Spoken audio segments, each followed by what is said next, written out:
Hello guys, स्वागत करता हूँ आप सभी का हॉरर जोन चैनल के एक और नई वीडियो में। आज हम एक्सप्लेन करने वाले हैं 2024 में आई South Korean supernatural horror mystery movie Exhuma को। इस मूवी के राइटर और डायरेक्टर है जंग जे ह्यून, जो मिस्टीरियस मूवीज बनाने के लिए जाने जाते हैं। अभी तक आपने हॉरर जोन चैनल को सब्सक्राइब नहीं किया तो जल्दी से सब्सक्राइब कर लो, क्योंकि इस चैनल पर मैं और भी नई मूवीज को एक्सप्लेन करने वाला हूँ। तो चलिए शुरू करते हैं मेन वीडियो को। मूवी की शुरुआत में हम दो कोरियन शामन होरिम और उसके शिष्य बोंगिल को देखते हैं, जो साउथ कोरिया से अमेरिका जा रहे थे। दरअसल वहां पर पार्क जी यंग नाम के अमेरिकन बिजनेसमैन आदमी ने अपने कुछ महीने पहले जन्मे बच्चे के अजीब बीमारी के बारे में जानने के लिए उन्हें वहां पर बुलाया है। जन्म के बाद से ही उसका बच्चा बस रो ही रहा था, इसलिए उसे हॉस्पिटल में भर्ती किया गया। पर अमेरिकन हॉस्पिटल के डॉक्टरों को इस बीमारी के बारे में कुछ भी समझ नहीं आ रहा था। उन्होंने इस बीमारी के सामने पूरी तरह से अपनी हार मान ली थी। अब हॉस्पिटल वगैरह सब कुछ ट्राई करने के बाद पार्क के पास अब शामन वाला रास्ता बचा है। शामन मतलब वो लोग होते हैं जो अपने रियल लाइफ में रहकर भी बाहरी आत्माओं से बात करते हैं, और ऐसा करते वक्त वो अपने शरीर पर आत्माओं को पूरी तरह से हावी होने देते हैं और उनके शांति के लिए एक रिचुअल करते हैं। अब कैसा रिचुअल यह आगे चलकर हमें पता चलेगा। वहाँ पहुँचते ही पार्क का असिस्टेंट उन्हें लेने आता है। वो बताता है कि चेयरमैन पार्क का अमेरिका में मेन बिजनेस रियल एस्टेट का है, साथ ही कोरिया में भी बहुत सी जमीन और कुछ पैसे यहाँ पर भी इन्वेस्ट किए हैं। असिस्टेंट उन्हें सीधा हॉस्पिटल लेकर जाता है। वहाँ हॉरी में एक रिचुअल करती है, तब उसे पता चलता है कि ये एक कब्र की पुकार है, जो पार्क फैमिली की कब्र से आ रही थी। साथ ही उसे पता चलता है कि ये बीमारी बच्चे के साथ साथ उसके पिता और ग्रैंडफादर को भी है, मतलब पार्क और उसके पिता को। इस केस को और अच्छे से समझने के लिए वो पार्क के घर पर उसे मिलने के लिए जाती है। वहाँ पार्क उसे अपने घर की प्रॉब्लम बताता है कि मेरे बड़े भाई ने मेंटल वार्ड में सुसाइड की थी, तब से मैं भी इसका शिकार हुआ हूँ, और मैं जब भी मेरी आंखें बंद करता हूँ तो मुझे अजीब अजीब चीखें सुनाई देती है। तभी हॉरिम पार्क को बताती है कि ये एक साया है और किसी और का नहीं, बल्कि आपके ग्रैंडफादर का साया है। आपके ग्रैंडफादर किसी बात को लेकर आपसे नाराज है, इसलिए आपको वो सता रहे हैं। तभी हॉरिम की बात सुनकर पार्क अपने ग्रैंडफादर को खुश करने के लिए उनकी कब्र किसी दूसरी जगह ले जाने का काम हॉरिम पर सौंपता है। पर हॉरिम बताती है कि ये काम मेरी अकेले का नहीं है, हमें इस काम के लिए और भी एक्सपर्ट की जरूरत पड़ेगी। तभी दूसरी तरफ कोरिया में हम जियोमैंसर और पेंगशुई एक्सपर्ट किम को देखते हैं, जिसका काम अमीर लोगों को मरने के बाद उन्हें दफनाने के लिए अच्छा प्लॉट बेचना था, और उसी में वो माहिर था। इसी काम को करके वो अपना घर चलाता है, पर इस बार उसे पैसों की ज्यादा जरूरत है, क्योंकि उसे अपनी बेटी की शादी करानी है। आज इसी काम के सिलसिले में किम और उसका पार्टनर मिस्टर को, जो मॉर्टिशियन है, दोनों अपने क्लाइंट चेयरमैन किम की मां की कब्र को फिर से एक्सुमेशन करने के लिए उसे बाहर निकालते हैं। चेयरमैन किम के फैमिली के लिए किम ने ही 5 एलिमेंट्स वाला अच्छा प्लॉट ढूंढ कर दिया था। चेयरमैन किम का कहना था कि उसकी माँ बार बार उसके बेटे के सपने में आती है और उसकी पत्नी को भी दिखाई देती है। बॉडी को अच्छी तरह से चेक करने के बाद किम बताता है कि आपकी माँ का एक दांत गायब है। तभी सबकी नजर घर के एक लड़के पर पड़ती है, जिसने ग्रैंड माँ का एक दांत चुराया था। सबके पूछने पर वो बताता है कि मुझे ग्रैंड माँ की याद आती है, इसी वजह से मैंने याद के तौर पर दादी का एक दांत अपने पास रखा। बाद में किम उस दांत को कॉफिन में डालकर उसे दूसरी जगह दफना देता है, जिससे चेयरमैन किम की फैमिली प्रॉब्लम पूरी तरह से खत्म होती है।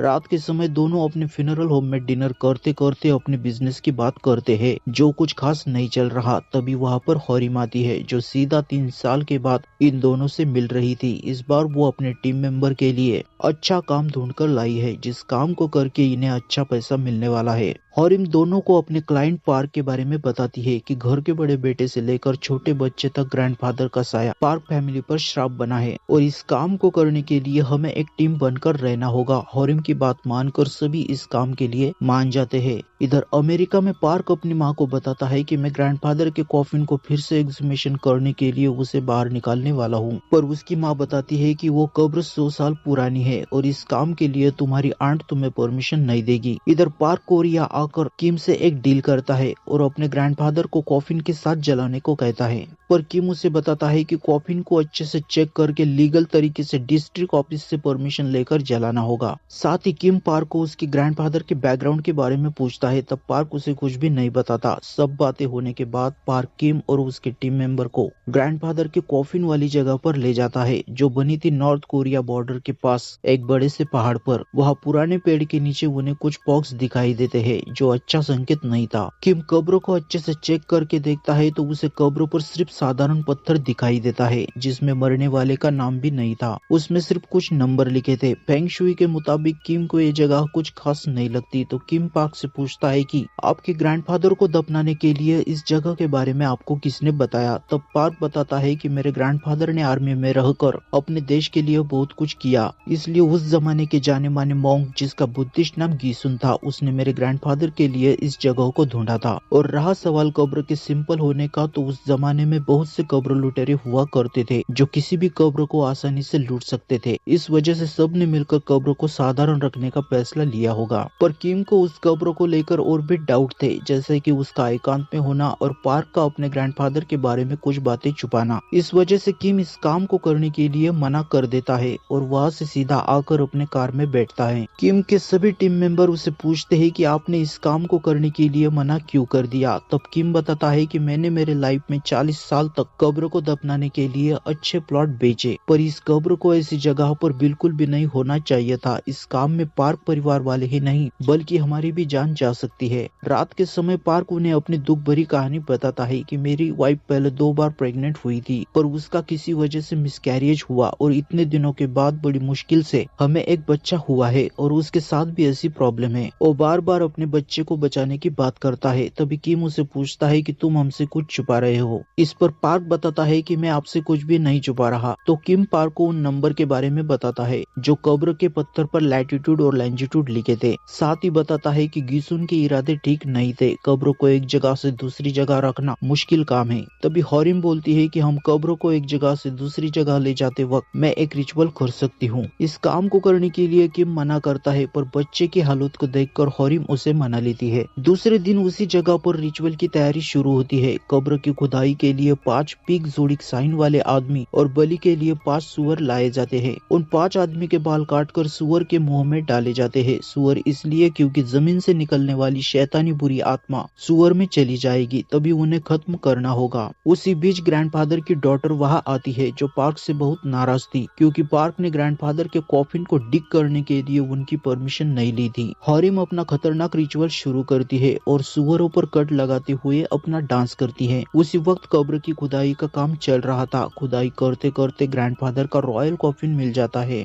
और सब मिलकर उसे बाहर निकालते हैं। पार्क और मिस्टर को कॉफिन को क्रिमेशन करने के लिए ले जाते हैं, पर चांगमिंग नाम का एक वर्कर उस जगह को चेक करते वक्त एक ह्यूमन हेड वाले स्नेक को मार देता है, जो अच्छा संकेत नहीं था। उसे मारते ही वहाँ का मौसम अचानक बिगड़ जाता है और बारिश शुरू होती है, जिस वजह से किम पार्क को बताता है कि बारिश की वजह से क्रिमेशन थोड़ा लेट होगा। साथ ही बताता है कि बारिश के दिन क्रिमेशन किया तो सोल को कभी मुक्ति नहीं मिलती। बारिश खत्म होने तक वो कॉफिन को पास के हॉस्पिटल के मॉर्ग में रखने की बात करता है और पार्क को बताता है कि मौसम ठीक होते ही हम कॉफिन को जला देंगे। अब पार्क के पास कोई भी रास्ता नहीं था, इसलिए किम की बात मान लेता है। मिस्टर को हॉस्पिटल के एक वर्कर को पैसे देकर उसकी मदद से कॉफिन को मॉर्ग में ले जाता है। डॉक्टर को किम और उसके टीम मेंबर पर बिल्कुल भी भरोसा नहीं था, तो पार्क उन्हें भरोसा दिलाते हुए बताता है कि मैंने इस काम के लिए उन्हें मोटी रकम दी है। डॉक्टर पार्क को बताती है कि मेरे फादर को जलाने के लिए उन्हें मेरी परमिशन लेनी पड़ेगी। किम जब ग्रैंडफादर के कॉफिन को देखने जा रहा था, तभी उसने बोगुक टेम्पल के साइन वाला बोर्ड देखा था। उसी सिलसिले में किम बोगुक टेम्पल आकर एक बूढ़े आदमी से मिलता है और उसे पहाड़ की चोटी पर बनी कब्र के बारे में पूछता है। तब बूढ़ा आदमी बताता है कि उस कब्र के बारे में बहुत सी अफवाहें हैं। किम उसे पूछता है कि कैसी अफवाह। तब बूढ़ा आदमी बताता है कि उस कॉफिन में बहुत सारा खजाना है और उसी खजाने के लालच में कब्र लुटेरे खजाना लूटते थे और आज भी उनके टूल यहाँ पर मौजूद है, जिनका इस्तेमाल उन्होंने कब्र लूटने के लिए किया था। हॉस्पिटल में मिस्टर को लंच करने के लिए चला जाता है। तभी हॉस्पिटल का वर्कर खजाने की लालच में कॉफिन को खोल देता है। तभी उसमें से ग्रैंडफादर की स्पिरिट बाहर आकर हॉरिम से टकराती है, जिससे हॉरिम बेहोश होती है। बाद में वो सबको बताती है कि कॉफिन से ग्रैंडफादर की स्पिरिट बाहर निकली है। कॉफिन से रिलीज सोने के बाद ग्रैंडफादर अपनी ब्लड लाइन मतलब खुद के पैरालाइज बेटे के पास जाकर उसे खिड़की खोलने को कहता है और अंदर जाकर उसे मार देता है। उसकी पत्नी एक कमरे में अपना डांस कर रही थी, तब ग्रैंडफादर उसे भी मार देता है। अब पार्क के पेरेंट्स को मारने के बाद ग्रैंडफादर पार्क को मारने के लिए चला जाता है। इधर हॉस्पिटल में ग्रैंडफादर के स्पिरिट को सेंस करने के बाद हॉरिम किम को बताती है कि ग्रैंडफादर की आत्मा कई सालों से मुक्त होना चाहती थी पर उसकी किसी ने भी मदद नहीं की। इसी गुस्से की वजह से वो एक एक करके उसके फैमिली मेंबर को मारना चाहता है। अब ग्रैंडफादर के स्पिरिट को बुलाने के लिए हॉरिम अपने साथी मिस्टर को के साथ मिलकर एक रिचुअल करती है, जिससे वो स्पिरिट बोंगिल के अंदर आकर हॉरिम को बताती है कि मैं मेरे बच्चों को मेरे साथ लेकर जाऊंगा। इतना बोलने के बाद वो बोंगिल के बॉडी से रिलीज होकर पार्क की तरफ चली जाती है। इधर होटल में पार्क को किम का फोन आता है और किम उसे बताता है कि मैं आपके पास आकर आपको कुछ बताना चाहता हूँ। तभी दरवाजे पर कोई नॉक करता है। पार्क उसे पूछता है कि कौन है, तब दरवाजे के बाहर से आवाज आती है कि मैं किम हूँ। अब फोन पर भी किम था और दरवाजे पर भी किम था। इस वजह से पार्क डर जाता है। कौन सही है और कौन झूठ, इसी चक्कर में पार्क फोन वाले किम की बात मानते हुए खिड़की को खोल देता है और उसमें से ग्रैंडफादर की स्पिरिट अंदर आकर पार्क को अपने वश में कर लेती है। इधर सही वाला किम होटल स्टाफ की मदद से अंदर आता है, तब उसे ग्रैंडफादर पार्क फैमिली की काली सच्चाई बताता है। जब कोरिया जापान वार चल रही थी तब मैंने अपने ही देश के साथ गद्दारी करके जापान का साथ दिया और बहुत सारा पैसा कमाया। इसी पैसों की मदद से मेरी पूरी ब्लड लाइन अपने बिजनेस के कारण अमेरिका में शिफ्ट हुई और तब से मेरे कॉफिन को किसी ने याद भी नहीं किया, ना ही किसी ने प्रे की और ना ही किसी ने मेरे शांति के लिए कभी कोई रिचुअल किए। इसी कारण पार्क के ग्रैंडफादर ने खुद के बच्चों को एक एक करके मारना शुरू किया। साथ ही बताता है कि टाइगर की रीढ़ की हड्डी पर पॉक्स ने वार किया। ऐसा बार बार बोलकर पार्क के गर्दन को अपोजिट साइड में घुमाकर उसे मार देता है।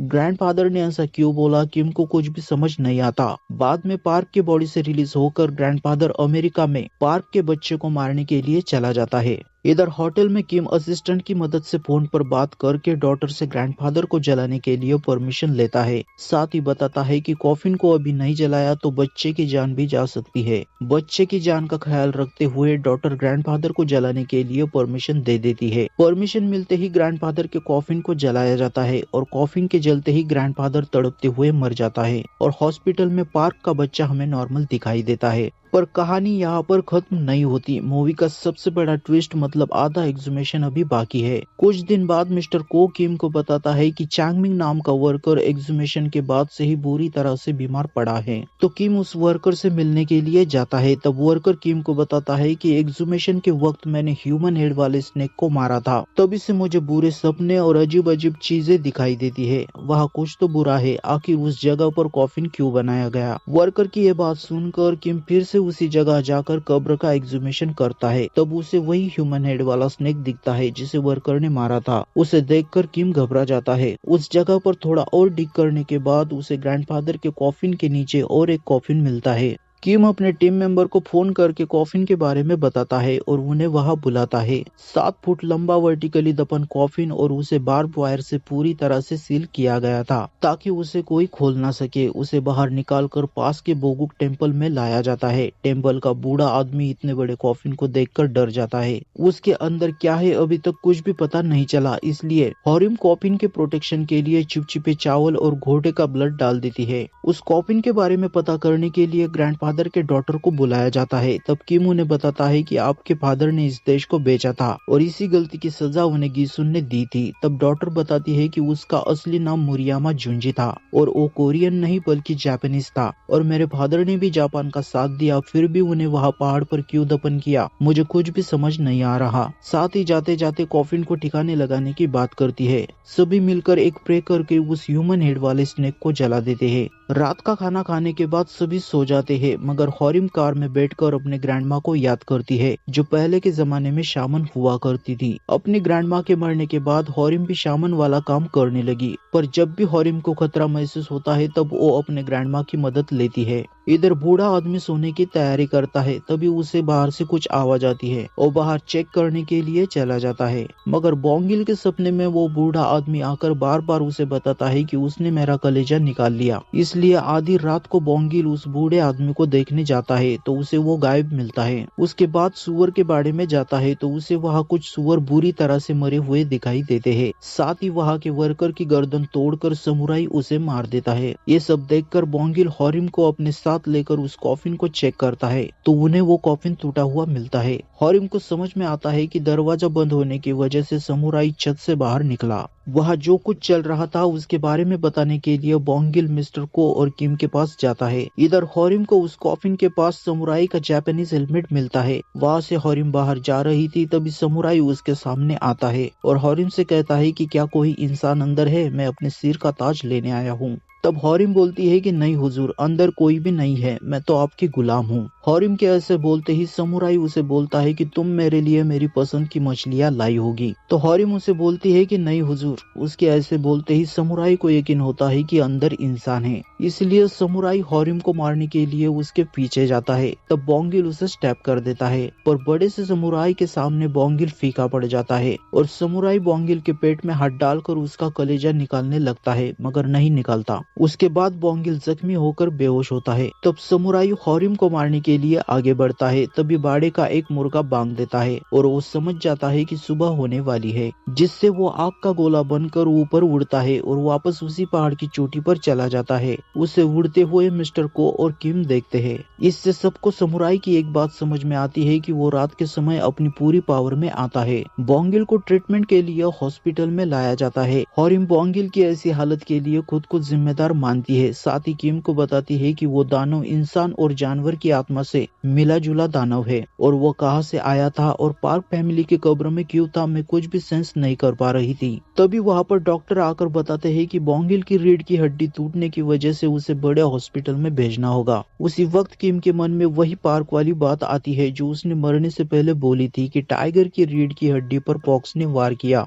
इसलिए वो रात के समय उसी बोगुक टेम्पल में जाकर ग्रेव रॉबरर्स के टूल चेक करता है। वहाँ उसे एक किताब मिलती है जिसमें एक फोटो थी। किम रॉबरर्स के टूल लेकर वापस उसी जगह पर कब्र को डिग करने के लिए चला जाता है। इधर हॉस्पिटल में हॉरिम अपने दो सिस्टर्स के साथ मिलकर बोंगिल को जगाने के लिए इधर उधर की बातें करती है। उसी बीच बोंगिल को होश आता है और हॉरिम को वो समुराई से पोजेस दिखाई देता है, मतलब वो अब पूरी तरह से समुराई का गुलाम बन चुका था। वो बताता है कि मेरे आका ने 10,000 लोगों को मारा है। हॉरिम उसे पूछती है कि इस वक्त तुम्हारा आका कहाँ है। तब बोंगिल उसे बताता है कि मेरे आका जमीन की रक्षा करते हैं। उधर किम कब्र पर लिखे कोऑर्डिनेट के हिसाब से डिग करता है तो उसे वहाँ पर समुराई सीधा सोया हुआ मिलता है। उसे उस हालत में देखकर किम डर जाता है। बाद में वही बात वो हॉरिम और मिस्टर को बताता है। पार्क ने मरने से पहले मुझे बताया था पॉक्स ने टाइगर की रीढ़ की हड्डी पर वार किया, मतलब लोक कथाओं के हिसाब से कोरिया का मैप बिल्कुल टाइगर की तरह दिखता है